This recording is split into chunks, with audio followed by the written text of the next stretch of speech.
প্রিয় দর্শক, দেখতে পাচ্ছেন আমার জাহিদ ভাই, গ্রামিশের ভাই একটা সড়ক দুর্ঘটনা আহত হয়েছে। সবাই তার জন্য দোয়া করবেন। ভাই, কিভাবে অ্যাক্সিডেন্টটা করলেন বলেন দেখি। আমাকে অ্যাক্সিডেন্ট হয়েছে, আমি রাস্তার পাশে যাচ্ছিলাম, একটা সিএনজি আমাকে আঘাত করেছে, সাথে সাথে আমি পড়ে যাই, আমি অ্যাক্সিডেন্টে আমাকে পা ভেঙে গেছে। এভাবে আমাকে হাসপাতালে নিয়ে ব্যান্ডেজ করা হয়েছে। আপনার কি এক্সরে করছেন? পাটাকে এক্সরে করছেন? পাটা এক্সরে করছি। এক্সরে ভাঙা গেছে পাটা নাকি? পা ভাঙা গেছে, পা চটে গেছে এবং পার পর আমাকে সরে গেছে। হ্যাঁ।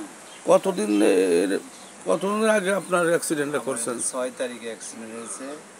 সদর হাসপাতাল কালীগঞ্জ থানা স্বাস্থ্যকেন্দ্রে নিয়ে যেয়ে ব্যান্ডেজ করার পরে আবার পুনরায় শুক্রবারে আবার ব্যান্ডেজ খুলে আবার পুনরায় সুন্দর করে ব্যান্ডেজ করা হয়েছে।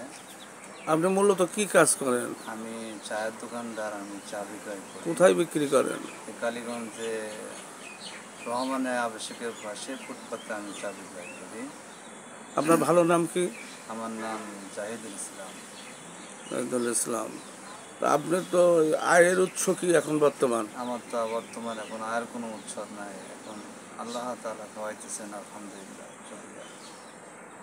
সবাই দোয়া করবেন।